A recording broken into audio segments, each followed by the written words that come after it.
Tenemos el gusto de conocernos. Yo soy la doctora Leticia Castellanos, soy su profesora titular.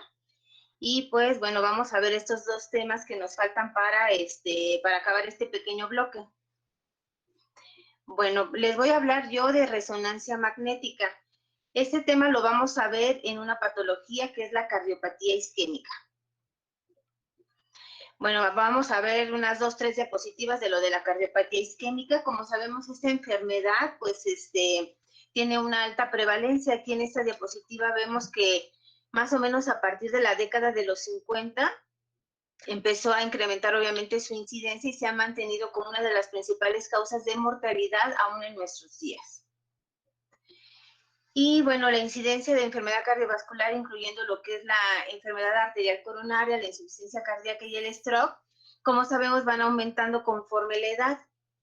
Y es una patología que obviamente, pues como ya les comenté, representa una alta prevalencia, ¿no? Y que la vamos a seguir viendo obviamente por mucho tiempo como una primera causa de morbimortalidad. En la insuficiencia cardíaca, por ejemplo, es una patología muy importante porque aquí vemos que tiene una alta mortalidad. Vemos que aproximadamente un 40% de los pacientes solamente está vivo, bueno, a los 5 años después de haberse diagnosticado esta patología, insuficiencia cardíaca. Y algo importante es ver la fracción de eyección del ventrículo izquierdo, porque este valor es un valor pronóstico. Aquí vemos que cuando un paciente tiene una fracción de eyección menor del 40%, su mortalidad nos incrementa notablemente. Y bueno, vamos a adentrarnos ya al tema que nos corresponde, que es la resonancia magnética. La resonancia magnética es una modalidad de imagen relativamente nueva, tiene aproximadamente unos 30-35 años que se realiza, y que prácticamente con esta modalidad de imagen podemos evaluar todas las patologías cardiovasculares de una manera un poco más precisa que si se realiza por otros métodos de evaluación como es el ecocardiograma. Ahorita vamos a ir viendo cuáles son algunas de sus ventajas en relación a esta otra técnica. Entonces, lo primero que tenemos que hacer es una adecuada selección de nuestros pacientes, ¿no? Porque no todos los pacientes pueden entrar a un equipo de resonancia magnética. Tenemos que explicarle al paciente en qué consiste el estudio. El paciente va a llegar el día del estudio, le vamos a pedir que tenga un ayuno, que cene obviamente por la noche y que ya no desayune en la mañana para que no vaya a haber probabilidad de que el paciente nos vaya a broncoaspirar, porque pues como se fijan, la mayoría de los equipos que hay aquí en la ciudad, bueno, en México, son equipos cerrados, entonces el paciente tiene que entrar por este espacio. Durante el estudio le vamos a administrar un líquido que es un medio de contraste. Si el paciente obviamente tiene el estómago lleno, pues el medio de contraste le puede provocar un poquito de náusea y eso podría hacer que el paciente vomitara. Por eso es que lo tenemos en ayuno, de aproximadamente unas 6 a 8 horas. Le vamos a pedir que, bueno, si es un paciente masculino y si tiene vello en el pecho, se lo rasure, porque nosotros vamos a poner unos electrodos para la sincronización electrocardiográfica. Y los pacientes que son muy velludos, pues obviamente no pegaría bien el parche y no tendríamos un adecuado registro de la sincronización electrocardiográfica y esto no nos permitiría una adecuada calidad del estudio. Otra cosa que les pedimos a los pacientes, bueno, es que cuando vamos a realizar un protocolo, que lo vamos a ver más adelante con un medicamento que se llama adenosina, el paciente no tiene que comer al menos 24 horas antes o tomar, porque son bebidas, café, refresco de cola y chocolate, ¿no? Porque eso nos disminuiría el efecto del medicamento que es la adenosina. ¿Qué otra cosa le pedimos al paciente? Que conozca su peso y su estatura, que llegue puntual y bla, bla, bla, ¿no? Entonces, le explicamos previamente al paciente cómo va a ser el estudio, lo acostamos en la camilla, nosotros lo vamos a introducir a este equipo y el paciente nos tiene que cooperar con la respiración. Entonces, todo el estudio consiste en que le vamos a estar diciendo, meta aire, sáquelo, no respire. Cuando el paciente tiene ese periodo de apnea, es cuando nosotros tomamos la imagen. Y ahorita vamos a ver más adelante, como lo vamos a tener sincronizado electrocardiográficamente, la apnea va a ser Entre más bradicárdico esté el paciente, más tiempo nos va a durar la apnea. Si el paciente está, digamos, un poquito más taquicárdico, menos nos va a durar la apnea. Ahorita esto se los explico un poquito más adelante.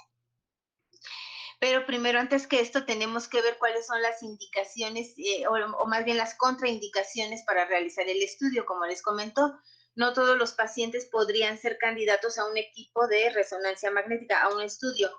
A ver, vamos a ver. Está por aquí Gerardo Aguilar. Gerardo. Sí, doctora. Sí, a ver, dime cuál sería una contraindicación para hacer un estudio de resonancia. Sería que tenga alguna prótesis metálica. ¿Alguna prótesis metálica de material ferromagnético? Ajá, esa sería la primera contraindicación. Ajá. Ulises Ariel, otra contraindicación.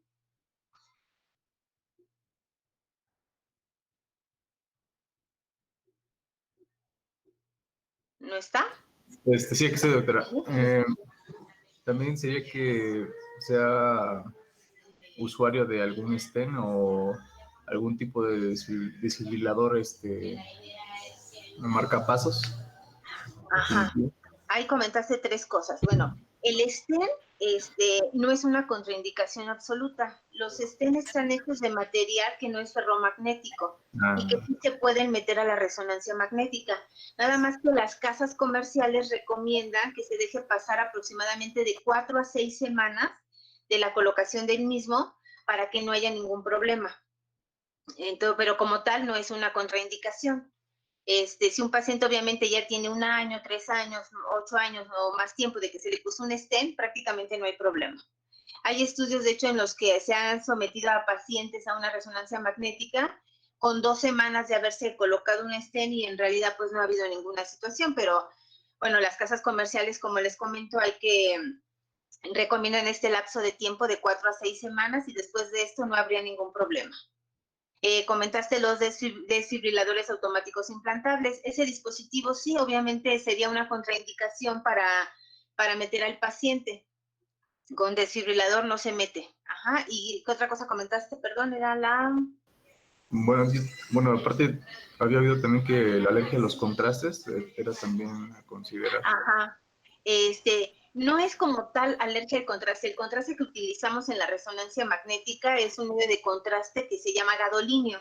Ah, okay. Y el gadolíneo tiene muy poca probabilidad de que haga alguna reacción alérgica, pero la contraindicación más bien para el uso de gadolíneo sería que un paciente tuviese una función renal ya muy deteriorada. Si tiene menos de 30, de menos de 30 mililitros minuto, esto sí sería ya una contraindicación porque hace algo que se llama fibrosis sistémica nefrogénica. Y bueno, mujeres embarazadas obviamente no se puede utilizar gadolíneo porque el gadolínio sí atraviesa la barrera placentaria. Ajá, muy bien. Pero habías comentado otra cosa, era una tercera cosa, dijiste stent, desfibriladores, ¿y qué otra cosa dijiste?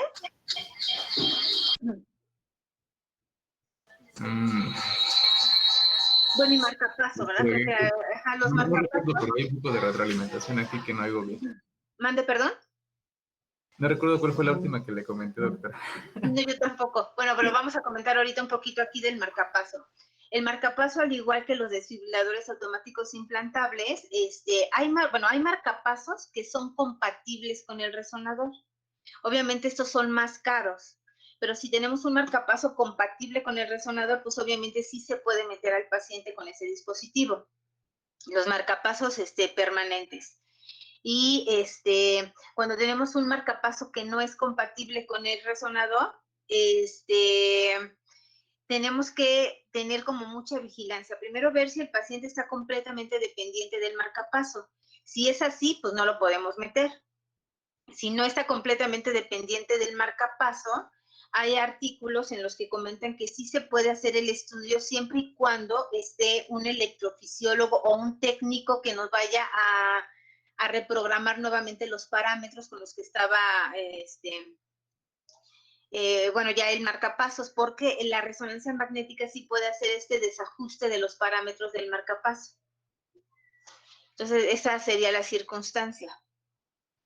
Aquí, como lo vemos en la diapositiva, y bueno, para mí es como la número 1, un paciente que tiene inestabilidad hemodinámica no se puede meter a un equipo de resonancia magnética, porque lo vamos a comentar un poquito más adelante en las siguientes diapositivas.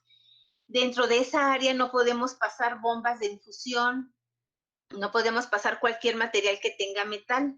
Entonces, si ese paciente está inestable hemodinámicamente, aparte de que no nos cooperaría con la apnea, pues no le podemos hacer el estudio. Entonces, inestabilidad hemodinámica, pues no. Los implantes cocleares, tampoco, porque, bueno, obviamente tienen un dispositivo, pues electrónico que impediría el funcionamiento con la resonancia magnética. Pues cualquier paciente que esté monitorizado o que tenga algo que se llama balón de contrapulsación, pues tampoco podemos meterlo, serían contraindicaciones. Ya habían comentado que alguna prótesis metálica también sería contraindicación. Los marcapasos temporales tampoco se recomienda que se metan. Ajá. En sí el equipo del marcapaso como tal, bueno, no funcionaría dentro del equipo de resonancia magnética. Y los cables que nosotros colocamos, en la punta tienen pues un poquito de metal. Y ese metal dentro de la resonancia magnética puede producir sensación de calor o quemadura, de hecho, en los tejidos. Entonces, por eso no se recomienda. Cuando nosotros llegamos a meter a un paciente que tiene un marcapaso definitivo, la fuente como tal del marcapaso también puede generar sensación de calor local. Entonces, tenemos que estarle preguntando constantemente al paciente si no siente sensación de calor en el sitio donde está la fuente. Si llegara a sentir calor en esa zona, lo sacamos del estudio. Y esto que viene aquí son unas prótesis valvulares. ¿Las prótesis valvulares entran o no entran a la resonancia magnética? A ver si por ahí está Alma Rocío Hernández.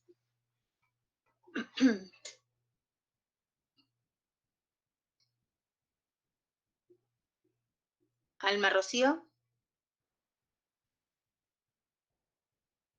¿No está? Bueno, si no, ¿quién más me comenta si las prótesis valvulares entran o no a la resonancia?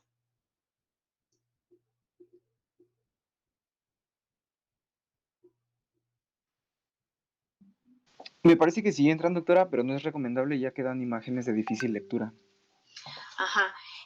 Sí entran porque el material del que están hechos las prótesis valvulares actuales no es material ferromagnético, están hechos de titanio.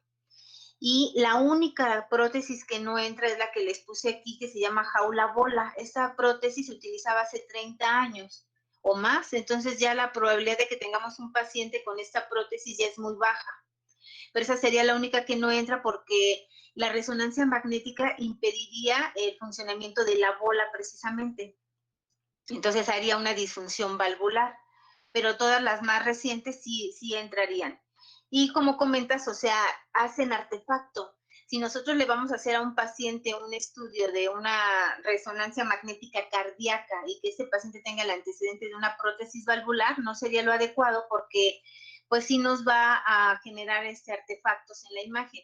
Pero si al paciente, por ejemplo, le van a realizar una resonancia de cráneo, tiene una prótesis cardíaca, bueno, valvular, sí se puede realizar. O sea, siempre y cuando no esté en la zona que se va a evaluar, porque pues obviamente generaría este artefacto. Eso sucede también como por ejemplo en los pacientes que usan bracket. Si a un paciente que tiene bracket le van a hacer un estudio de cráneo, no sería lo conveniente porque ahí va a generar artefacto en la imagen. Pero si tiene bracket y le van a hacer un estudio de rodilla, no pasa nada. Ajá. Entonces, los alambres de cierre external sí se pueden utilizar porque el material del que están hechos no es material ferromagnético. Esas son unas preguntas muy frecuentes, ¿eh? A veces a mí hasta me llegan a hablar por teléfono por eso. Entonces, una de las más frecuentes es lo del stent, que ya lo habíamos comentado. Pero generalmente sí me llegan a comentar, ¿sabes? Si un paciente tiene un stent, ¿se puede someter o no? Y la otra es lo de los alambres de cierre external. Ajá. Los clips de aneurismas cerebrales no se recomienda porque obviamente se puede desplazar este clip y obviamente producir pues ahí alguna situación de emergencia, ¿no? ¿Qué otra cosa? Las arritmias cardíacas. Un paciente con una arritmia cardíaca se podría someter a un estudio de resonancia. A ver, Julio Alberto Loesa.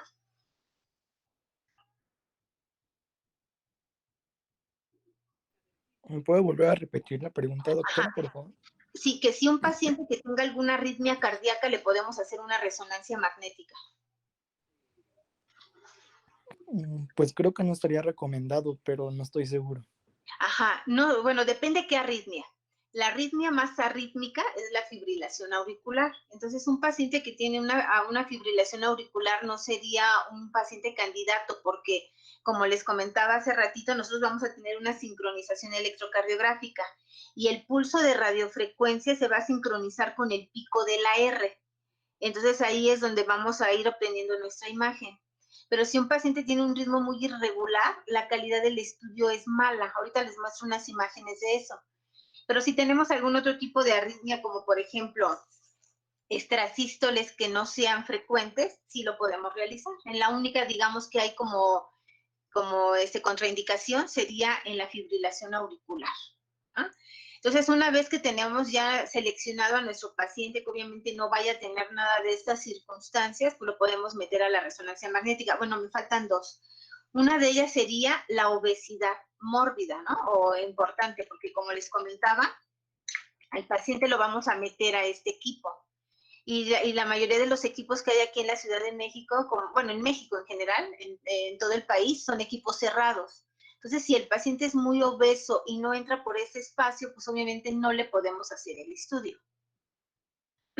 Antes, no sé si todavía se sigue haciendo, pero antes a pacientes muy gorditos, cuando no entraban a la resonancia, literal se les mandaba al zoológico a que ahí les realizaran el estudio.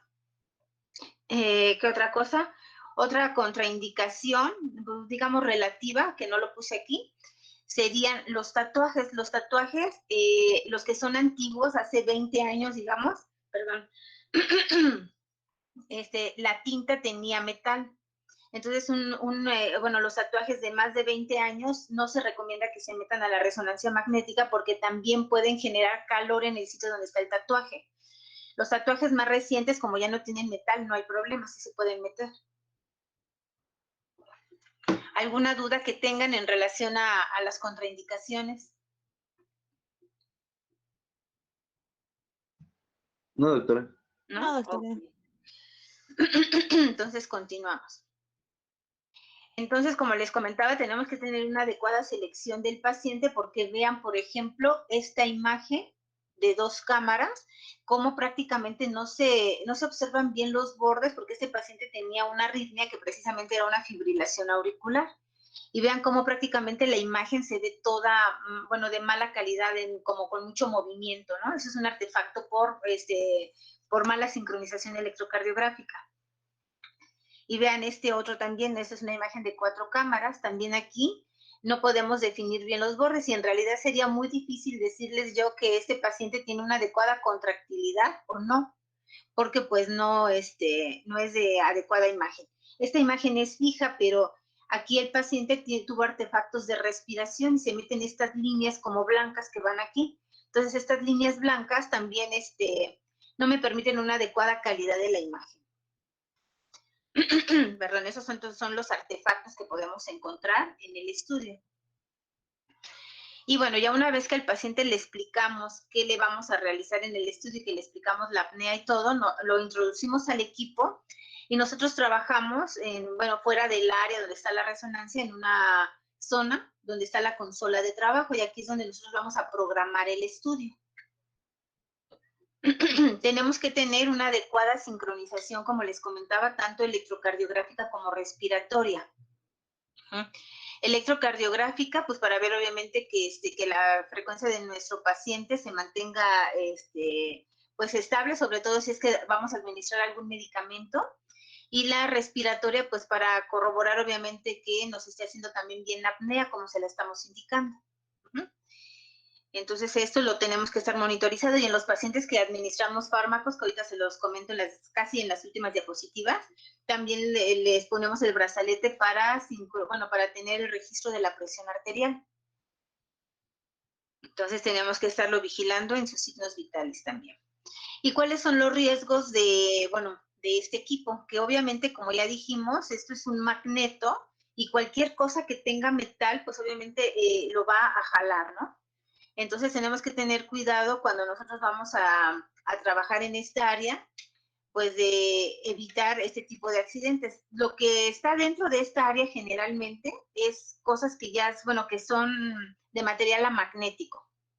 El tripié que nosotros tenemos dentro de esta área, el banquito de altura, prácticamente la máquina de anestesio, la silla de ruedas, porque hay una silla de ruedas especial que es amagnética, y la camilla, son las únicas que entran, pero a veces ha sucedido que meten, que llega un paciente, por ejemplo, de piso, que le vamos a hacer una resonancia magnética, y a veces si el camillero no sabe, lo puede intentar meter con la cama o con la silla de ruedas con el que el paciente viene de piso, y obviamente pues esto puede provocar accidentes. La gente obviamente también de intendencia y de todo que trabaja en esta zona, pues debe de conocer que no debe de meter nada de material metálico, ¿no? Como por ejemplo nosotros, si un paciente se nos llegara a poner mal dentro de la resonancia magnética, por ejemplo, no podríamos intubarlo dentro de esa área, tendríamos que sacarlo y desplazarlo a un área donde lo podamos atender, porque pues el laringoscopio, el estetoscopio, todo lo que tenga metal, obviamente lo puede jalar el equipo. Por eso les comentaba que también pacientes inestables no es lo conveniente de que los metamos a la resonancia magnética. Aquí les tengo más fotitos, miren. Una camilla, prácticamente la silla de ruedas, la aspiradora, la cama, un tanque de oxígeno. Imagínense si un paciente está dentro de esta área y de repente alguien llega con un tanque de oxígeno y lo mete, pues obviamente hasta puede producirle un daño al paciente o hasta llegar a matarlo, porque pues imagínense con qué fuerza lo va a jalar el magneto. Aquí vemos hasta una pistola. Entonces, tener mucho cuidado cuando nosotros estamos dentro de esta área, pues de no pasar nada metálico. Cosas así que generalmente llegan a suceder es que pues gente se puede llegar a meter con monedas, y las monedas pues las jala. Las tarjetas de banda magnética, como la tarjeta del banco, la tarjeta del metro, metrobús, etcétera, la desactiva. Un reloj no funciona dentro de esta área. Entonces, pues todo eso nada más como para que lo tengan en mente, si en algún futuro alguno de ustedes llega obviamente a bajar, tal vez cuando hagan su internado, que les toque bajar a un paciente a una resonancia magnética, pues tener como todas estas precauciones. Claro que cosas fijas no pasa nada, porque luego me ha sucedido que cuando rotan, porque pues ahorita obviamente por la pandemia no han rotado, pero cuando ustedes rotan conmigo, luego me ayudan a ponerle los electrodos al paciente y pasan para que lo acomodemos y todo para realizarle el estudio. Y a veces algunos me han preguntado, ¿y el cinturón? O sea, ¿lo puedo pasar? Porque por la hebilla es de metal. Claro que si está fijo no pasa nada, tampoco es que los vaya a jalar el magneto con todo y todo, ¿no? Algo fijo no pasa nada, pero si algo está suelto, pues lo va a jalar el magneto. Y bueno, vamos a adentrarnos ya un poquito al tema, vamos a ver los tipos de secuencias. En resonancia magnética tenemos dos tipos de secuencias. Estas secuencias en movimiento se llaman en sangre blanca o eco de gradiente, y esas van a ser imágenes funcionales. Estas imágenes nos van a servir pues para valorar los volúmenes ventriculares y la fracción de eyección y ver la contractilidad de las paredes. Y este otro tipo de imagen se llama una imagen en sangre negra. Esas imágenes son fijas, sin movimiento, y estas imágenes sobre todo son anatómicas. De hecho, las primeras imágenes que obviamente se empezaron a realizar con esta modalidad de imagen solamente eran imágenes fijas, puras en eco, spin o sangre negra. Ya posteriormente se pudieron hacer imágenes en movimiento. Y para empezar a hacer nuestro estudio, nosotros vamos a tomar primero cortes en relación al cuerpo. Hacemos cortes axiales, que los cortes axiales está representado aquí por este cuadro rojo, que es como si hiciéramos un corte en sentido transverso, ¿no? Y tenemos Entonces aquí tenemos lo que es la pared, bueno, la pared anterior, la zona posterior, el lado izquierdo y derecho. Y bueno, aquí ya identificamos algunas estructuras. Aquí vemos el ventrículo izquierdo, el ventrículo derecho, la aurícula izquierda y la aurícula derecha. Luego tenemos cortes coronales. Los cortes coronales son los que más habitualmente estamos acostumbrados a ver porque así es como vemos una radiografía de tórax, ¿no? Entonces aquí identificamos algunas estructuras que veríamos, pues aquí tenemos la aorta, la pulmonar y el ventrículo izquierdo. Y esta sería la aurícula derecha. Y por último serían los cortes sagitales, que es como hacer un corte de derecha a izquierda o de izquierda a derecha. Entonces primero hacemos este tipo de cortes que, como les comentaba, van en relación al cuerpo. Entonces estos son sagitales, estos son axiales y estos son coronales. Y después de que tenemos esos cortes en relación al cuerpo, sobre todo en el axial, nosotros vamos a sacar un 2 cámaras. Ahorita les voy explicando eso. Nosotros hacemos un corte aquí que divida nuestras cavidades izquierdas a la mitad y vamos a obtener este corte que le llamamos 2 cámaras. El 2 cámaras, estamos viendo la pared anterior del corazón, que sería esta, y esta es la pared inferior. Y esto a su vez lo vamos a dividir en una porción basal, en una porción media y en una porción apical. De este 2 cámaras, vamos a también a dividirlo como a la mitad, hacer un corte y vamos a obtener un 4 cámaras. En este 4 cámaras estamos viendo lo que es el ventrículo izquierdo, el ventrículo derecho, la aurícula izquierda y la aurícula derecha. Y aquí estamos viendo la pared septal y esta es la pared lateral. Y como les comentaba, también lo vamos a dividir en una porción basal, en una porción media y en una porción apical. Y de 4 cámaras podemos hacer un corte que vamos a dar la angulación de los surcos auriculoventriculares. Esta es la aurícula, este es el ventrículo y aquí hay un surquito, ¿no? Y lo mismo pasa del lado izquierdo. Entonces aquí vamos a dar un corte, ponemos una línea que pase por ambos surcos, esa es la angulación que le vamos a dar al corte, y de aquí nosotros podemos cubrir nuestro corazón de la base de los ventrículos a la punta.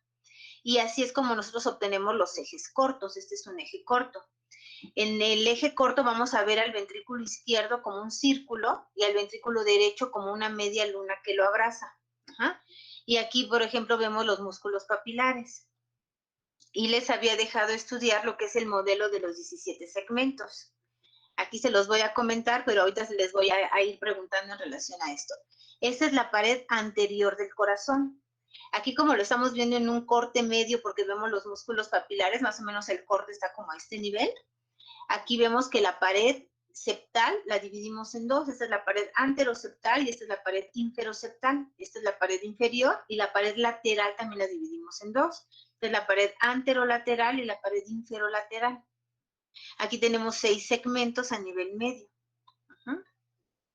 Y por último vamos a sacar un corte que le llamamos aquí 3 cámaras, que ya vieron la clase de ecocardiografía, ¿verdad?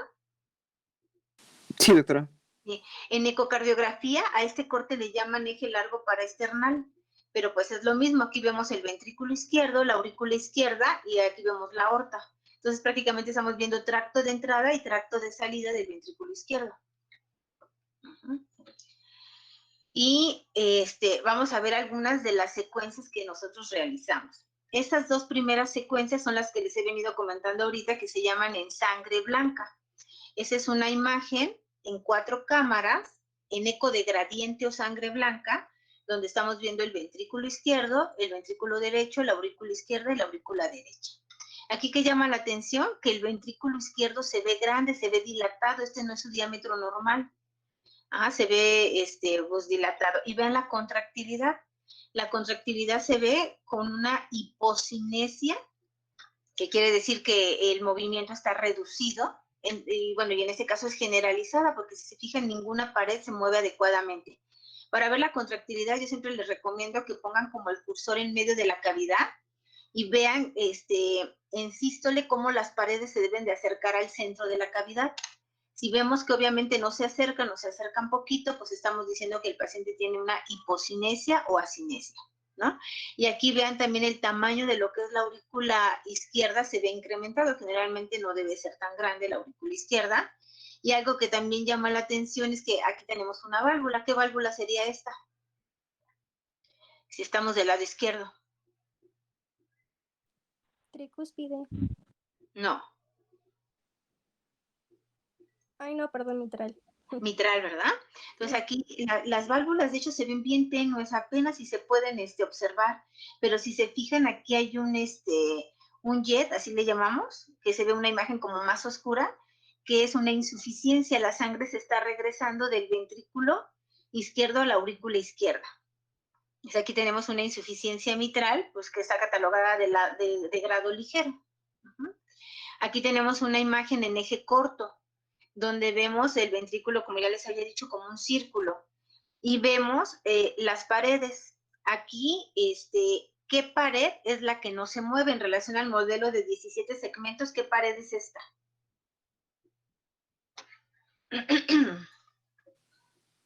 ¿Es la posterior? Su nombre correcto es inferior. Ajá, antes sí se le denominaba posterior, pero su nombre correcto es inferior. Entonces, vean aquí como si ponemos el cursor en medio de la cavidad, como prácticamente esta pared si no se mueve nada, o sea, no tiene un engrosamiento en sístole. Y compárenlo como, por ejemplo, con la pared lateral, como si ponemos el cursor como la pared lateral sí engruesa en sístole. Entonces, este paciente en esta zona tiene una asinesia de la pared inferior, con adelgazamiento obviamente de su pared, porque vean el grosor de las paredes en los demás segmentos. De aquí prácticamente pues se ve adelgazada. Esta tercera imagen es una imagen que también está en eje corto y que aquí lo que vamos a evaluar es la perfusión. Y en la última imagen también estamos en eje corto y aquí vamos a evaluar la viabilidad. Ahorita vamos a ir viendo cada una de ellas. Entonces, el orden en el que nosotros hacemos el examen o el escaneo es primero hacemos localizadores, como ya les había dicho, axiales, coronales, sagitales. Después de eso hacemos nuestras imágenes en cine, que serían 2 cámaras, 3 cámaras, 4 cámaras y ejes cortos ya en relación al corazón. Luego hacemos la imagen de perfusión, eso es para ver isquemia. Y por último hacemos el reforzamiento tardío, que es para ver viabilidad. Las 2 primeras no requieren medio de contraste, esas son sin contraste y a partir de la perfusión utilizamos medio de contraste que es el gadolíneo. Y aquí lo tenemos pero más detallado. Entonces nuestras imágenes en cine, resonancia magnética, todas son ejes cortos si se fijan, ¿eh? Es el mismo corte pero con diferentes secuencias de imagen, que cada una de las secuencias nos va a dar información diferente. Entonces en esta primera que son las imágenes en cine, en sangre blanca, son las imágenes en movimiento. Aquí vamos a evaluar la función contráctil, la fracción de eyección y el movimiento de las paredes. Y vamos a evaluar, si nosotros utilizamos medicamento, podemos utilizar dobutamina. Nosotros utilizamos dobutamina a dosis bajas, a 5 y 10 gamas. Podemos evaluar la viabilidad, y si nosotros utilizamos dobutamina pero a dosis altas, 20, 30, 40, y que le añadamos atropina, podemos valorar isquemia. Entonces, para eso nos sirven estas imágenes en cine. Esta es una imagen nueva que no se las había comentado, que se llama potenciada en T2. Las imágenes potenciadas en T2 nos sirven para ver edema, nos sirven para ver una situación aguda de una situación crónica. Cuando un paciente obviamente tiene un infarto agudo, por ejemplo, entonces la zona donde el paciente tuvo el infarto va a ser una zona que está edematizada y esa zona la vamos a ver en la imagen como una parte brillante, blanca, hiperintensa, en comparación con el resto de las paredes que no tienen esa situación de inflamación aguda. Entonces, por medio de estas imágenes podemos determinar la edad del infarto y la cantidad de tejido o miocardio que todavía es salvable. Luego hacemos las imágenes de perfusión del primer paso. Aquí ya, como les comentaba, administramos medicamento que es el gadolíneo. Y también podemos utilizar fármacos para producir algo que se llama robo coronario, que ahorita se los explico con más calma cuando lleguemos a esta parte. Y aquí hacemos imágenes en reposo y en estrés y las vamos a comparar.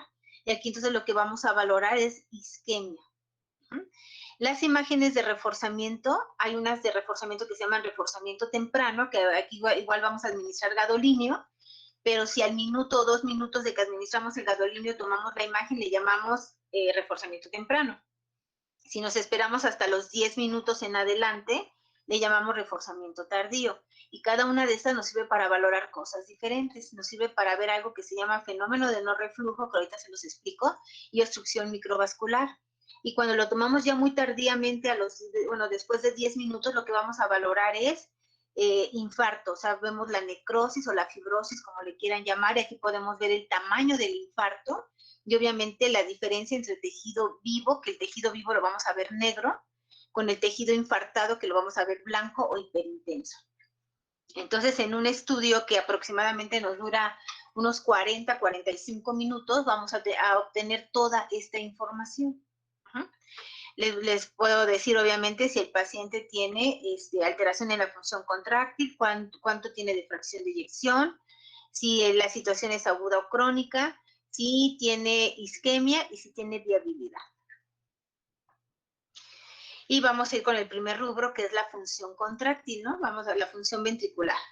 A diferencia de la ecocardiografía, que también nos evalúa la función ventricular, los beneficios o las ventajas que tiene la resonancia magnética en comparación con la ecocardiografía es que nos va a ofrecer una excelente definición anatómica entre tejidos, es decir, nosotros podemos diferenciar de manera muy clara el borde endocárdico, el borde epicárdico, vemos dónde están los músculos papilares, vemos las válvulas. Aquí, por ejemplo, se fijan en esta segunda y tercera imagen, desde la segunda, tercera, cuarta y quinta, imagen, vemos la apertura de la válvula mitral, y bueno, ahí podemos observar cosas hasta muy finas, ¿no? A veces podemos ver hasta las cuerdas tendinosas. En esta imagen no se ve porque no es el corte, pero podemos ver las cuerdas tendinosas, las válvulas, todo de una manera muy precisa, que a veces con el ecocardiograma no sucede así, porque el ecocardiograma es un estudio que es operador dependiente y ventana dependiente.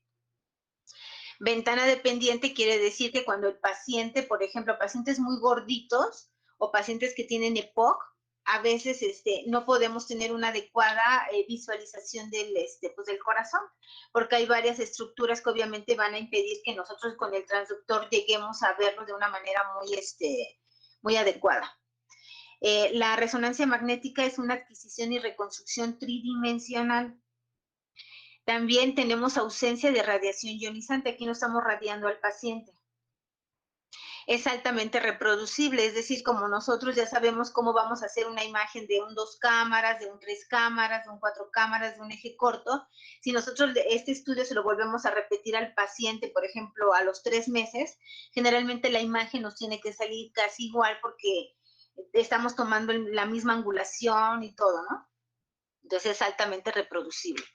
Tiene una baja variabilidad tanto intra como interobservador. Si yo evalúo el estudio ahorita y lo evalúo en una semana, prácticamente pues la información no va a variar mucho. O sea, que el mismo estudio yo lo evalúe en 2 tiempos diferentes, ¿no? O que otra persona también experta evalúe el mismo estudio. Tenemos baja variabilidad intra e interobservador. Y podemos obtener planos infinitos de imagen. Nosotros podemos hacer el corte que nosotros queramos en cualquier angulación. Entonces, estas son las ventajas que tiene la resonancia magnética en relación a la ecocardiografía. Y así es como tenemos las imágenes, ¿no? Entonces, generalmente vamos a obtener de 8 a 12 cortes de acuerdo al tamaño del corazón. Obviamente, si nosotros ya estamos evaluando un corazón que ya está pues, remodelado, crecido, todo, a lo mejor tenemos hasta 12 cortes, pero en promedio tenemos como unos 10 cortes, ¿no? En ejes cortos. Y generalmente hacemos 2 ejes largos. Los ejes largos es el 2, 3 y 4 cámaras, y los ejes cortos son estos. Y como les comentaba, cada corte se va a realizar en apnea. Entonces, la apnea va a depender de la frecuencia cardíaca, como también ya se los había comentado. Si un paciente está más o menos como con una frecuencia cardíaca de 70 latidos por minuto, generalmente la apnea nos va a durar como 10 segundos. Si nuestro paciente está bradicárdico, que tuviese 50 latidos por minuto, pues a lo mejor cada apnea nos va a durar 18 segundos, ¿no? Más o menos. Y si está taquicárdico, pues a lo mejor nos dura menos, 6, 7 segundos. Entonces, generalmente, en una de las recomendaciones que yo les sugiero cuando les vamos a realizar un estudio a un paciente, sobre todo con cardiopatía isquémica, es que si el paciente previamente ya está tomando un beta bloqueador, lo suspenda al menos 2 días antes del estudio, para que no me esté muy bradicárdico en el estudio, porque si no el tiempo de la realización total del estudio se prolonga y en lugar de ser 45 minutos, a lo mejor nos aventamos 1 hora en la realización del estudio. Y pues sí es un poquito cansado, porque imagínense estar todo el tiempo, mete aire, sáquelo, no respire. Lo dejamos descansar, 2, 3 segundos y luego otra vez meta aire, sáquelo, no respire. Durante 45 minutos, pues sí se puede llegar a fatigar un poco el paciente. Y pues estas son nuestras imágenes en ejes cortos, como les comentaba. Entonces tenemos cortes que van desde la base hasta la punta, ¿no? Y así es como nosotros podemos valorar nuestro corazón, pues,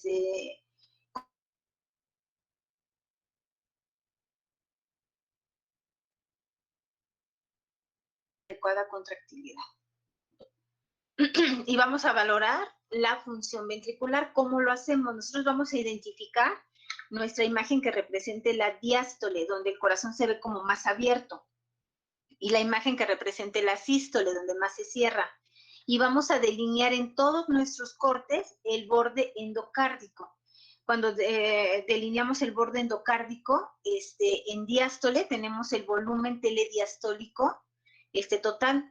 Y cuando delineamos nuestro borde endocárdico en sístole, tenemos nuestro volumen telesistólico. Y pues la máquina ya tiene una plataforma integrada que nos va a calcular todo esto de manera automática. Nos calcula cuál es la fracción de eyección. Para sacar lo que es la masa miocárdica, tenemos que delinear el borde epicárdico en diástole. Y con eso obtenemos la masa miocárdica. Si nosotros de manera... un paciente que, por ejemplo, tenga una cardiomiopatía hipertrófica o algo así, quisiéramos nosotros valorar la masa de los músculos papilares, lo podemos hacer de manera independiente, la masa del músculo y todo, ¿no? Entonces, estos datos son muy importantes porque aquí si nosotros tenemos el volumen telediastólico incrementado, pues quiere decir que este paciente está manejando como más volumen, y ese paciente pues va a tener una dilatación de los diámetros y va a tener una cardiopatía dilatada. Y bueno, ya aquí, como ya les había reiterado desde el principio, algo bien importante es calcular la fracción de eyección, porque la fracción de eyección tiene un valor pronóstico. Si la fracción de eyección, sobre todo en un paciente que tiene una cardiopatía isquémica, es menor del 40%, generalmente este paciente va a tener rehospitalizaciones frecuentes y va a estar cayendo en falla cardíaca de manera constante. Entonces, sin utilizar fórmulas geométricas, nosotros podemos establecer masas y volúmenes aún en miocardios anormales, lo que a veces no se puede realizar con el ecocardiograma. En una cardiomiopatía dilatada, en el infarto del miocardio ya remodelado, en una cardiomiopatía hipertrófica simétrica o en enfermedades valvulares que ya nos deformaron la morfología normal de nuestro ventrículo, en todo esto podemos obtener una adecuada exactitud de la función ventricular, y esto prácticamente pues está establecido desde 1989 más o menos. Como ya les comentaba, es un método altamente reproducible. Nosotros podemos, tanto para el ventrículo derecho como para el izquierdo. Es como les comentaba que nosotros ya tenemos como las angulaciones que tenemos que dar, obviamente, para realizar los cortes. ¿Y esto por qué es importante? Porque si nosotros quisiéramos hacer un estudio, por ejemplo, donde quisiéramos ver el 10% de reducción de la hipertrofia ventricular izquierda por algún tratamiento antihipertensivo, por ecocardiografía necesitaríamos un volumen de 505 pacientes. Pero debido a la alta reproducibilidad de la resonancia magnética, para demostrar esto por rezo solo necesitamos 14 pacientes, porque es un estudio altamente reproducible. Y aquí, pues les traigo varios ejemplos, ¿no? Esta es una imagen, este es un corte axial. Aquí donde vemos ventrículo izquierdo, ventrículo derecho, aurícula izquierda y aurícula derecha. Aquí, ¿qué les llama la atención? Primero vamos a ver el ventrículo izquierdo. ¿Qué les llama la atención del ventrículo izquierdo?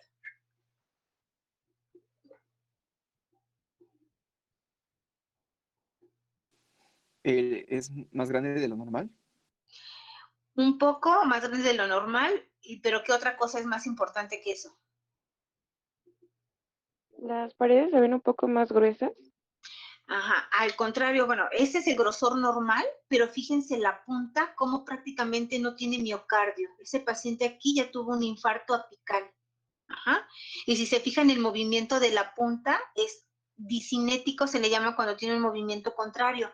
En sístole se deben de acercar, ¿no? De juntarse hacia el centro de la cavidad y van aquí como en sístole, se aleja, tiene un movimiento contrario. Entonces, este paciente en esta zona tiene un aneurisma ventricular en la punta. Y algo que aquí es importante, bueno, se los voy a comentar porque obviamente ustedes no han visto casi este tipo de estudios. Esto que vemos alrededor del corazón, esto blanquito, es derrame pericárdico. Normalmente no lo debemos de ver, vean aquí cómo no se ve en esta otra imagen. Y aquí entonces todo esto es el derrame. Cuando nosotros tenemos un derrame pericárdico, debemos de ver las cavidades derechas. Vean aquí cómo la aurícula derecha hace un colapso. Vean esta zona de la aurícula cómo se mete. Cuando la aurícula se debe de distender, el líquido que obviamente está afuera, pues lo comprime hacia adentro y hace que tenga un colapso de la aurícula derecha. Este paciente, bueno, esta imagen la verdad ya tiene muchísimo tiempo. Esta imagen es de cuando yo estudié, yo hice esto de imagen en nutrición. Y esta imagen sobre todo es de allá, y no la he quitado porque la verdad está muy bonita y muy representativa, pero esta paciente era mujer, falleció como a los 2 días después de que le hicimos la resonancia magnética, y muy seguramente de haber fallecido por ruptura de la pared del ventrículo. Ven aquí cómo prácticamente el ventrículo está con una pared súper delgadita, ¿no? Y de hecho esta paciente falleció de manera súbita. A ver, ahora, ¿quién me comenta de esta imagen? A ver, déjenme ver cómo iba yo con la lista. Diana Karen. Sí, doctora. Es que, ¿qué cree que mi pantalla le aparece negra? O sea, la otra, la que le comenté que veía las paredes gruesas, sí la Ah, veo, pero la otra me aparece negro. No sé si sea la única o a mis compañeros igual. No, sí se ve no, negro. no se ve. Sí se ve. Bueno, ¿quién me puede comentar esta imagen? ¿Qué le ven? ¿Qué les llama la atención? Es que creo que a todos les aparece negra, doctora. Sí, doctora, ¿Sí, no. a todos les aparece negro? Ay, no me digan eso. Entonces Sí, esa no se ve. inclusive algunas imágenes de sus diapositivas pasadas también estaban en negro. ¿También? Ay, no sé por qué. Yo sí, bueno, aquí en mi computadora yo sí las veo todas bien, pero no sé. ¿Estas las ven o no? Sí, Sí, doctora. eso sí, doctora. A ver, ¿quién me comenta esta primera imagen?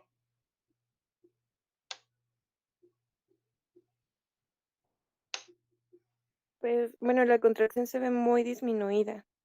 ¿En qué zona? ¿Esta se acuerdan qué pared les dije que era?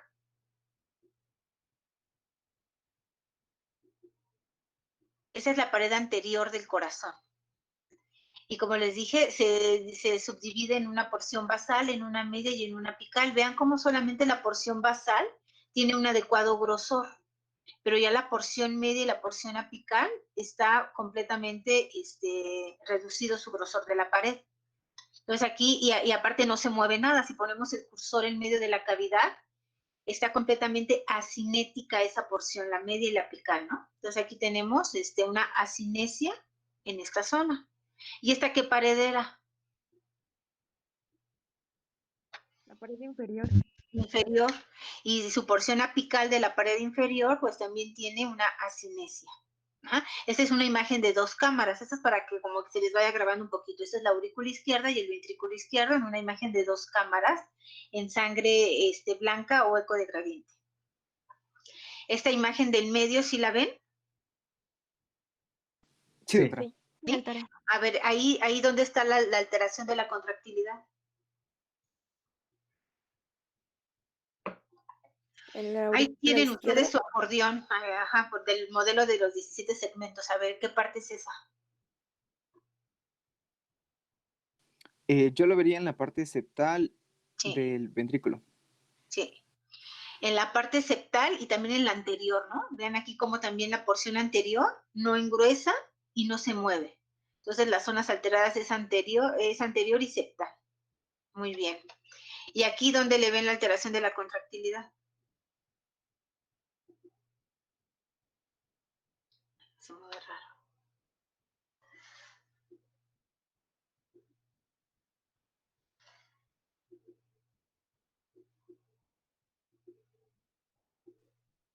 En la parte media anterior. Media anterior. Pues no tanto, porque fíjate que aquí sí engruesa, más bien es en la pared inferior. Comparen la anterior con la inferior y vean cómo aquí sí engruesa, pero aquí en la porción basal de la inferior no hay ningún engrosamiento sistólico. Claro que esto es de ver y ver y ver y ver imágenes, ¿eh? Nada más que, bueno, les quise traer estos ejemplos. Y aquí, ¿qué alteración le ven?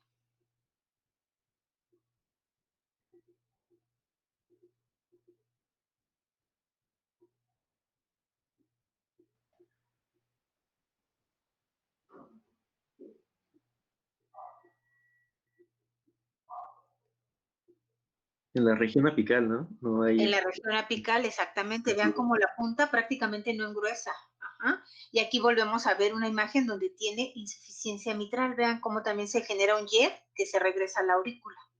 Ujú. Y por último, esta, ¿dónde está la alteración de la contractilidad?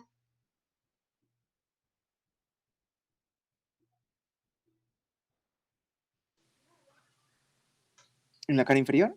En la cara inferior. Muy bien, muy bien, muy bien. Entonces, la resonancia magnética nos sirve para diferenciar una cardiomiopatía dilatada que sea de origen isquémico a una de no isquémico. Eso lo vemos en esta diapositiva. Esto, bueno, es con todas las secuencias adicionales, ¿no? En una cardiomiopatía dilatada de origen no isquémico, prácticamente todas las paredes las vamos a ver adelgazadas. Y en una cardiopatía dilatada de origen isquémico, una porción identificable en un territorio coronario la vamos a ver afectada. Aquí si se fijan el grosor de la pared se ve bien, excepto en la punta. Y esa es una secuencia que vamos a ver al final que se llama reforzamiento tardío. El reforzamiento tardío nos habla de fibrosis, lo que vemos blanco es el tejido muerto. Entonces, en una cardiopatía isquémica por la fisiopatología de que primero se afecta el endocardio, vamos a ver esa fibrosis que va del endocardio al epicardio. Entonces, esta es una cardiopatía isquémica porque se afectó el endocardio. Y aquí, bueno, es un poquito tal vez difícil de ver, pero hay una pequeña línea aquí del endocardio que está respetado, que se ve negro, y la fibrosis la vemos en la porción media del miocardio que le llamamos mesocardio. Entonces, esta es una diferencia entre una cardiomiopatía dilatada isquémica de una no isquémica. Y la resonancia magnética también nos sirve para valorar de manera confiable lo que es el ventrículo derecho, porque por ecocardiografía a veces el ventrículo derecho sí cuesta más trabajo que el ventrículo izquierdo. Sobre todo, como ya mencionamos, en pacientes que no tienen una adecuada ventana ecocardiográfica, en pacientes que son muy gorditos, o hipocosos. Entonces aquí podemos hacer cortes a cualquier nivel y tener el tracto de entrada, un eje largo de 2 cámaras o el tracto de salida. Esto obviamente nos va a ser útil estos cortes para pacientes que tengan problemas del lado derecho, como por ejemplo una tromboembolia pulmonar, una hipertensión arterial pulmonar. Ahí podemos valorar de manera muy confiable esta cavidad. Y aquí en esta tabla, que está publicado de hecho en una revista de ecocardiografía del 2007, se hizo una comparación de la resonancia magnética, la tomografía y la ecocardiografía en valorar estos parámetros: el volumen diastólico final, volumen sistólico final, el volumen sistólico, la fracción de eyección y la masa miocárdica. Y entonces vemos que existe una mejor correlación entre la resonancia y la tomografía que entre la resonancia y la ecocardiografía. A veces esto sí nos ha pasado, bueno, un poco común, cuando nosotros a veces presentamos a un paciente, ¿no? En una sesión médico-quirúrgica. A lo mejor el ecocardiografista en un paciente con cardiopatía isquémica dijo que la fracción de eyección era del 50%, ¿no? Y yo presento la resonancia magnética y le digo, no, pues a mí en la resonancia magnética la fracción de eyección me salió del 35%. Claro que es una gran diferencia, del 35 al 50, pero de estas dos modalidades de imagen, quien tiene mayor peso y confiabilidad en valorar la función ventricular es la resonancia magnética. De hecho, la resonancia magnética es el gold estándar para valorar volúmenes ventriculares, masa ventricular y fracción de eyección de ambos ventrículos. porque como ya les comentaba, esta no es operador dependiente ni ventana dependiente, a diferencia de la ecocardiografía que sí. A veces en la ecocardiografía depende uno cómo le dé el ángulo al transductor, o sea, podemos ver cosas diferentes que ni existen. En la ecocardiografía cada quien dice que ve lo que quiere ver, ¿no? Y también obviamente de acuerdo a la experiencia del médico que lo hace. Entonces esto es en relación a estas dos primeras imágenes, que es para valorar la función ventricular. Ahora vamos a esta, que es para valorar la perfusión. Para cuando valoramos la perfusión miocárdica también hacemos imágenes en ejes cortos, pero aquí vamos a dar una inyección de gadolinio a dosis de 0.1 milimol por kilo. Y lo que vamos a ver es cómo el gadolinio pasa primero a cavidades derechas, luego cómo pasa a cavidades izquierdas, y lo que nos interesa es cuando perfunde por la pared del miocardio. Si cuando perfunde por la pared del miocardio nosotros vemos una zona negra, hipointensa, en un territorio, decimos que por ahí no está perfundiendo el gadolinio, entonces esto es un defecto de perfusión. Entonces, como les comentaba, vamos a hacer imágenes en ejes cortos. Y esto, pues, es para conocer los territorios coronarios. La pared anterior y la pared anteroseptal va a estar irrigada por lo que es la arteria descendente anterior.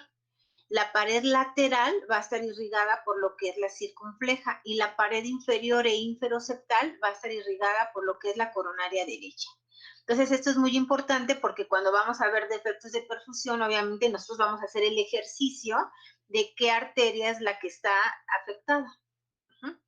Y aquí, como les comentaba, vamos a utilizar un medicamento que se llama adenosina. La adenosina es un medicamento que es un vasodilatador. Entonces, la vamos a inyectar y vamos a obtener nuestra imagen. Pero, ¿qué hace la adenosina? Va a hacer algo que se llama robo coronario.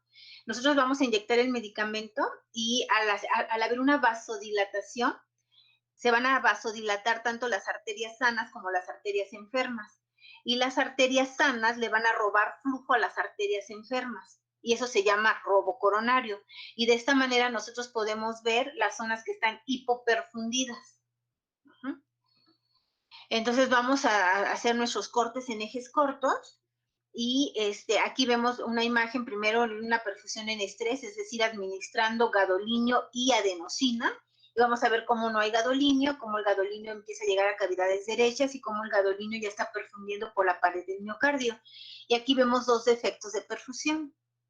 Vemos una línea negra en el endocardio de la pared anterior y de la pared inferior. Y después de 10 minutos nosotros vamos a volver a hacer exactamente las mismas imágenes, pero sin adenosina, o sea, solo con puro gadolinio. Y obviamente a esta imagen le llamamos perfusión en reposo, sin medicamento.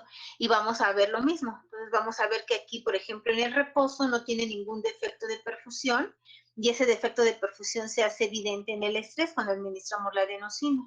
Entonces a esto le llamamos un defecto de perfusión reversible. No está presente en el reposo y se hace presente en el estrés. Entonces aquí nos está indicando que ese territorio tiene isquemia, que sería en la pared anterior y en la pared inferior. Y también lo podemos evaluar de una manera, digamos, más gráfica, cuantitativa, viendo esta gráfica. Aquí vemos cuando no hay gadolinio, cómo el gadolinio llega al miocardio, cómo tiene una meseta y cómo se lava. Entonces, lo normal es que cuando un paciente tiene un segmento, en este caso, por ejemplo, ya le cambié. En este caso, la pared inferior, ¿no? La pared inferior que vemos que tiene esta curva adecuada, quiere decir que en ese territorio el paciente tiene una adecuada perfusión. Pero estamos viendo otro segmento donde esta misma pared inferior no hace esta curva, pues hace más bien algo como más lineal, y aquí es donde el paciente sí tiene un defecto de perfusión, por ahí no está perfundiendo el gadolinio. Y aquí, pues como les comento, lo podemos ver de una manera más gráfica. Entonces aquí vemos que en reposo no tiene defecto de perfusión y en estrés se hace evidente este defecto. Si este defecto se encuentra en la pared lateral, ¿cuál es la arteria responsable? La arteria circunfleja. La arteria circunfleja, exactamente. Y este es un ejemplo, pues, de un estudio que hicimos ahí en el hospital, y prácticamente como vemos las gráficas. Haciéndolo de esta manera con las gráficas nos incrementa la sensibilidad en un 88% y la especificidad en un 90%.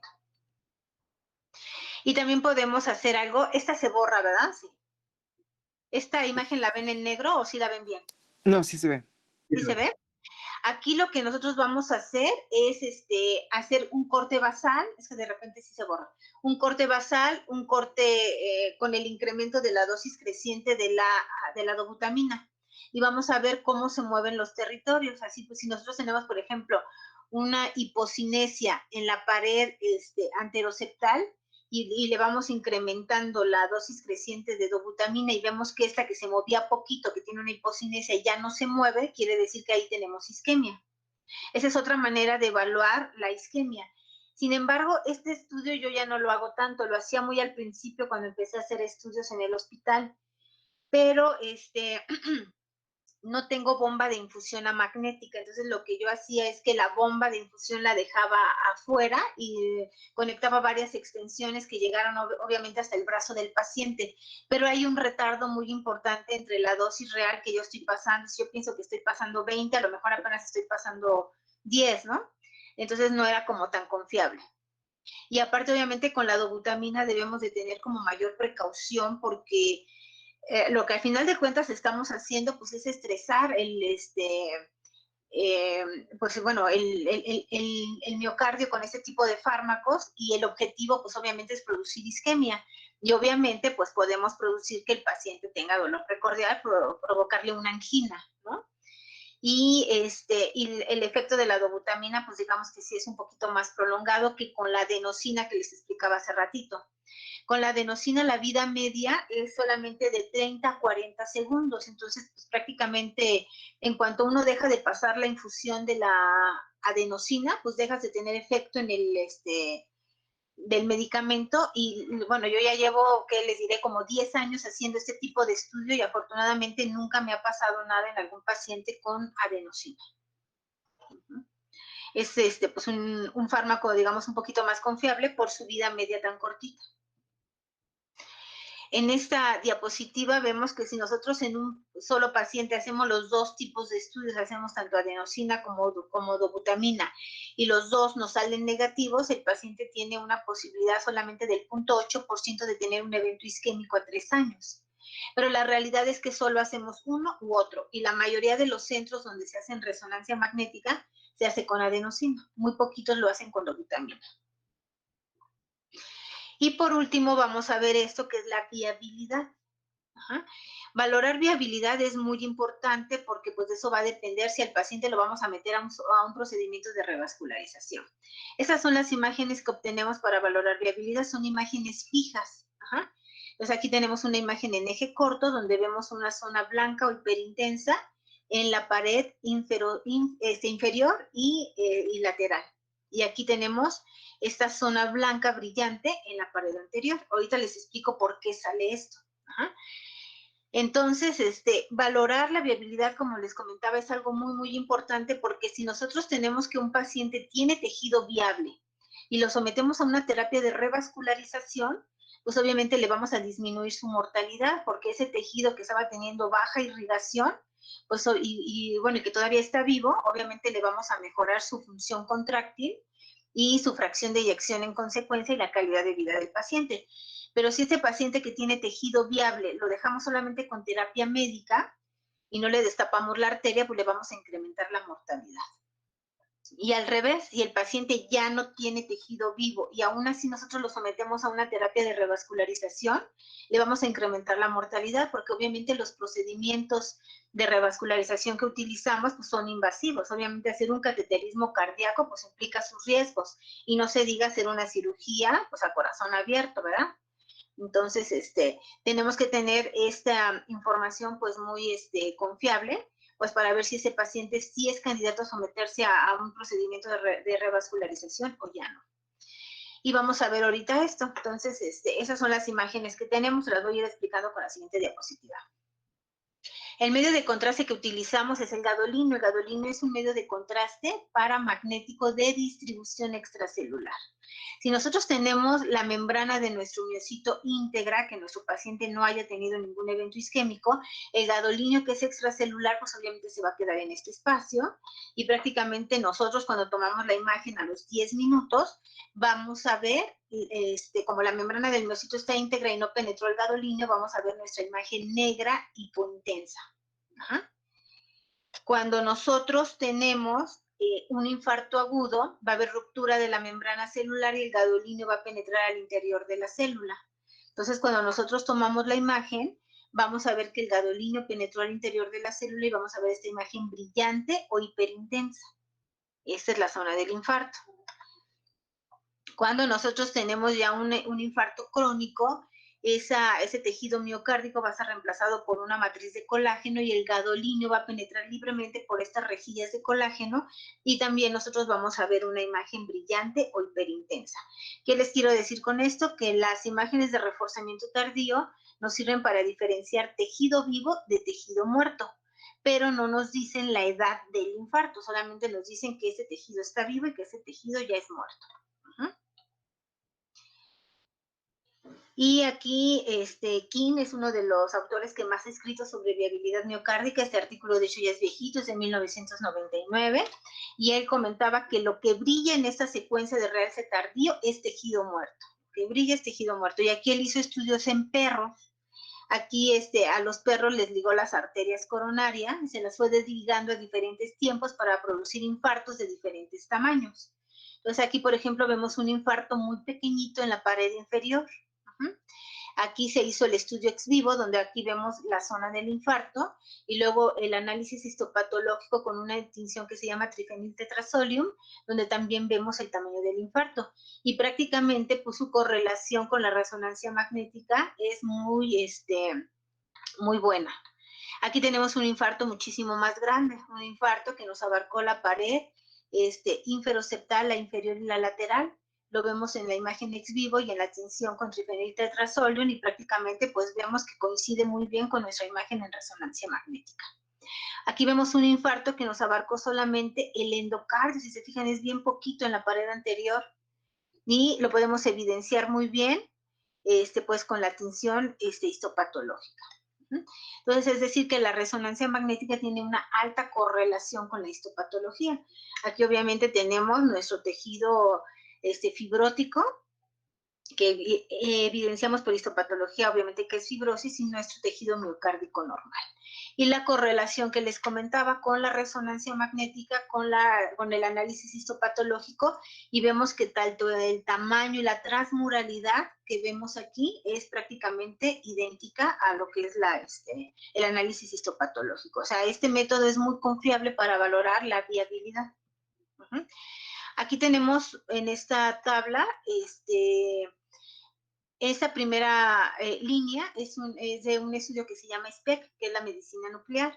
En la segunda línea tenemos la resonancia magnética y en la tercera, pues, el análisis histopatológico.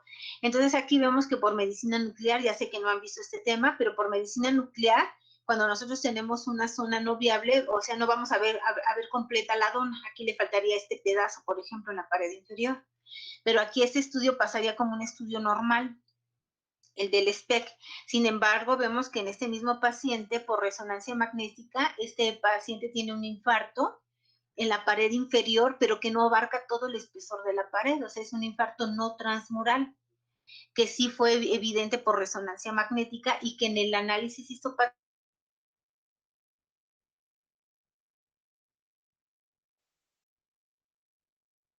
no transmurales, infartos hasta de menos del 25% del espesor de la pared, lo que no pasa con el SPEC.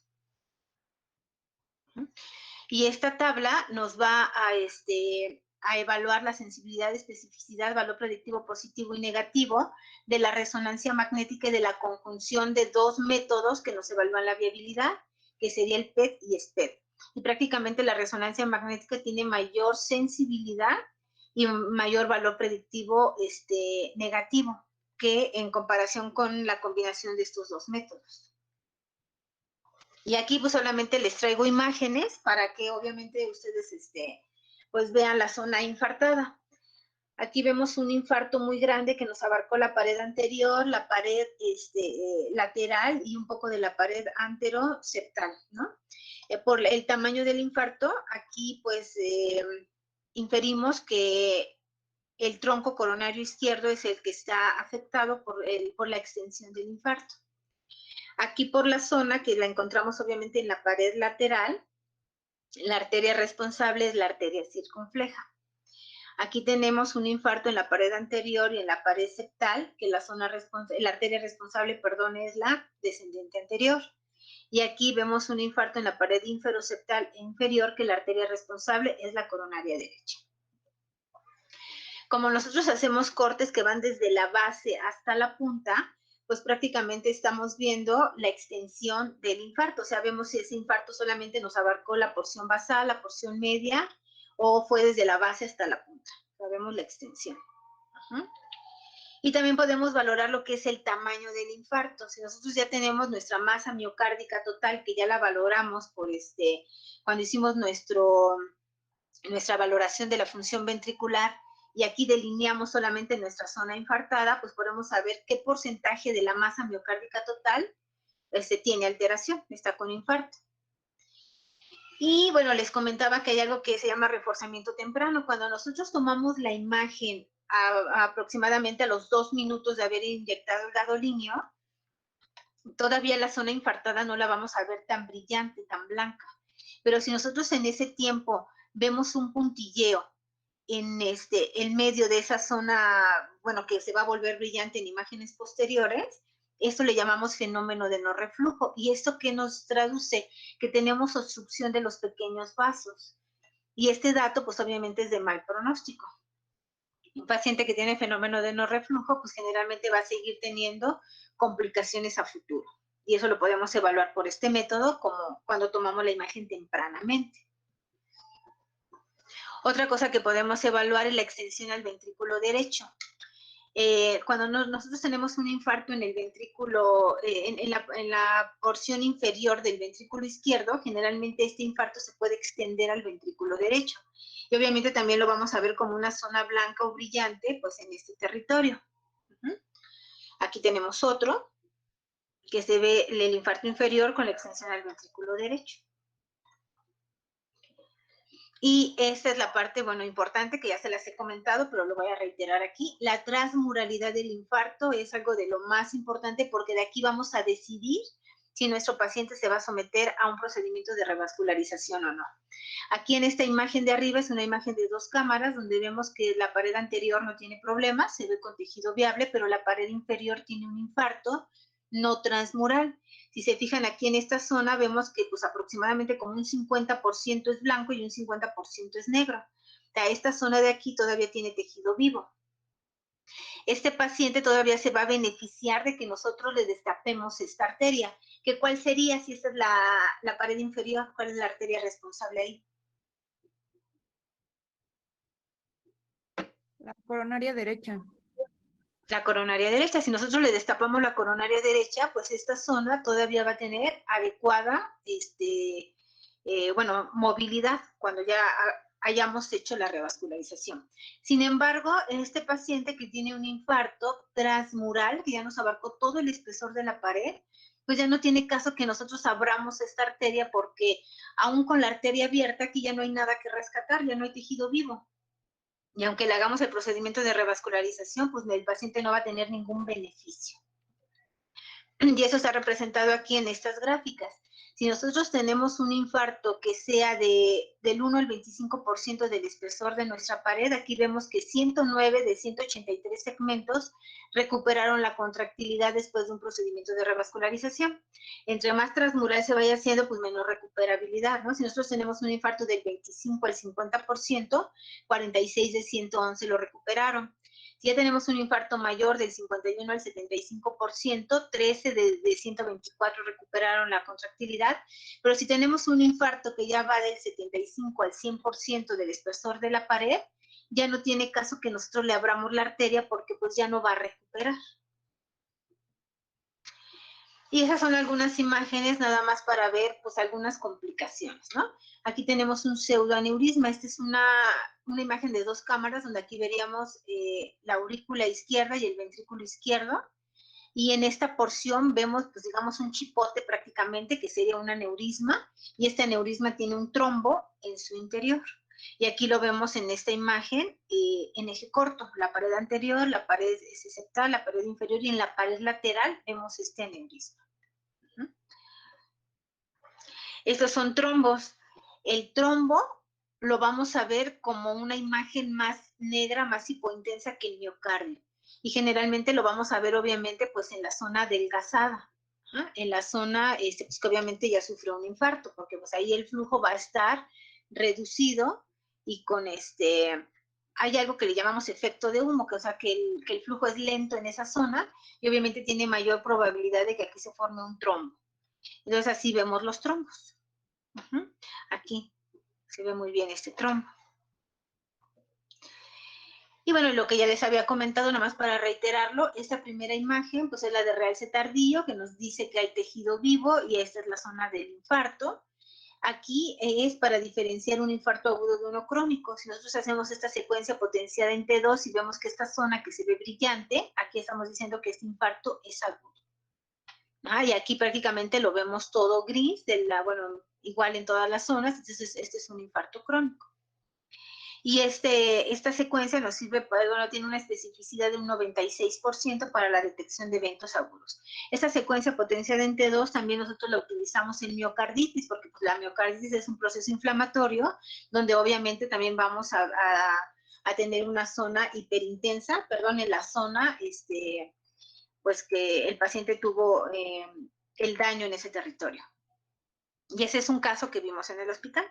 Entonces aquí, tenemos nuestra secuencia potenciada en T2 y nuestra secuencia de realce tardío. Vean aquí cómo en la porción media se ve precisamente esta zona más brillante, que es en la zona donde vemos el realce tardío, pero este infarto se trata de un infarto agudo.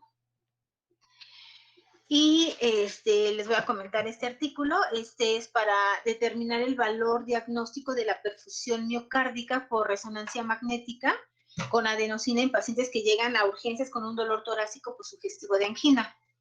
Aquí lo que se hizo fue, los criterios de inclusión fueron pacientes que tuvieran 30 minutos de dolor torácico sugestivo de angina, con troponina negativa después de 6 horas del episodio de dolor torácico, es decir, se estaba descartando que el paciente tuviera un infarto, y que el electrocardiograma no del todo fuera diagnóstico, que tuviera cambios, pero no francos, de que el paciente obviamente en ese momento estuviese cursando con un evento de infarto agudo. Y entonces aquí, por ejemplo, tenemos una mujer de 67 años de edad, sin antecedentes de enfermedad arterial coronaria previa. Esta es la imagen en diástole y la imagen en sístole. Aunque aquí obviamente no lo estamos viendo en movimiento, pero si se fijan todas las paredes se ve que tuvo un engrosamiento en sístole. Entonces, este paciente no tiene ningún defecto en la contractilidad. Esta es la imagen de reforzamiento tardío y vemos que todas las paredes están viables. Y aquí en el estudio con adenosina vemos un defecto de perfusión en la pared inferior. Entonces, este paciente pues se debe de quedar hospitalizada porque pues ese evento de dolor torácico obviamente es por una cardiopatía isquémica. Y un caso similar al de aquí abajo. Tenemos nuestra imagen en diástole, nuestra imagen en sístole, que no nos revela ningún problema en la contractilidad, pero aquí en el realce tardío sí vemos un infarto pequeñito en la pared inferior, y también este paciente tiene un defecto de perfusión en ese territorio. Entonces este paciente pues tiene también se debe de quedar hospitalizado para tratar esa angina que está presentando en ese momento. Y en esta tabla vemos que prácticamente cada una de las secuencias, esta es la secuencia de movimiento, de cine-resonancia magnética, la de perfusión con adenosina y la de reforzamiento tardío. Cada una de ellas pues obviamente tiene una sensibilidad, especificidad, valor predictivo positivo y negativo, pero nosotros en un solo estudio hacemos prácticamente todas las secuencias.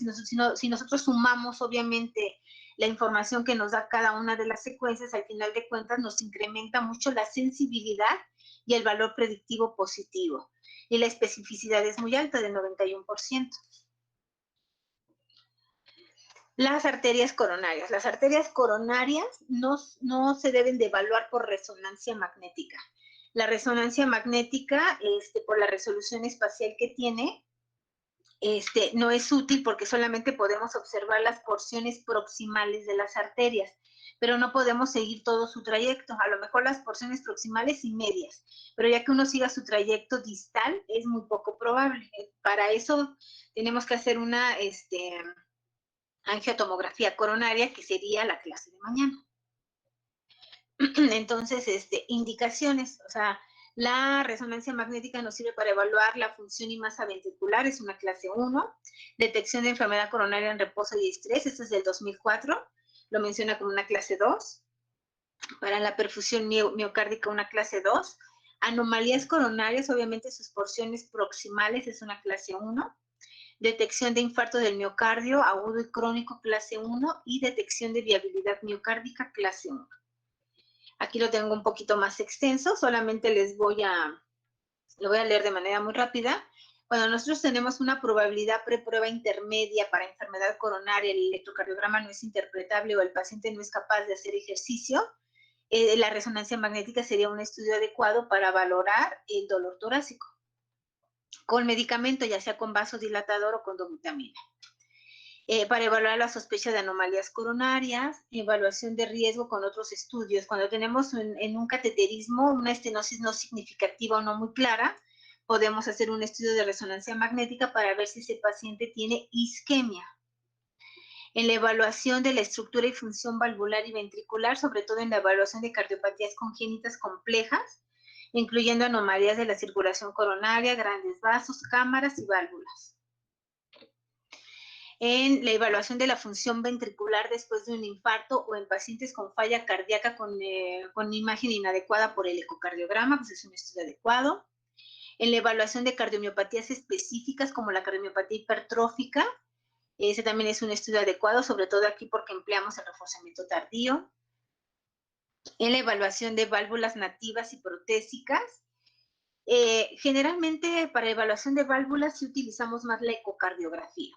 Solamente cuando un paciente por tener mala ventana o por otra cosa no se puede evaluar las válvulas por ecocardiografía, la resonancia sería pues un estudio alternativo, pero la verdad es que no es la principal indicación en válvulas. En patologías del lado derecho, como ya les había comentado, en evaluación de miocarditis o infarto con coronarias sanas, cuando el paciente tiene enzimas cardíacas positivas y sin estenosis coronaria. En la evaluación de masas cardíacas, la resonancia magnética es muy útil en patología del pericardio, en patología de la aorta, como la disección de la aorta. En la evaluación de las venas pulmonares, previo a un estudio de ablación por radiofrecuencia, también es un estudio útil. En la detección de la extensión y localización del infarto, incluyendo zonas de no reflujo, como ya comentamos. Determinar la viabilidad antes de la revascularización para establecer la posibilidad de recuperación. Y cuando otros estudios obviamente son dudosos. Y como conclusión final, pues la resonancia magnética es el estándar de oro para la valoración de los parámetros funcionales, volúmenes, masa y fracción de eyección de ambos ventrículos. Es una excelente herramienta en la evaluación de las anormalidades de la contractilidad global y segmentaria. El estudio de perfusión nos va a permitir, obviamente, una adecuada evolución de la isquemia miocárdica. Y la resonancia magnética es la técnica de referencia para la evaluación de la viabilidad miocárdica. Listo, chicos. ¿Alguien tiene alguna duda?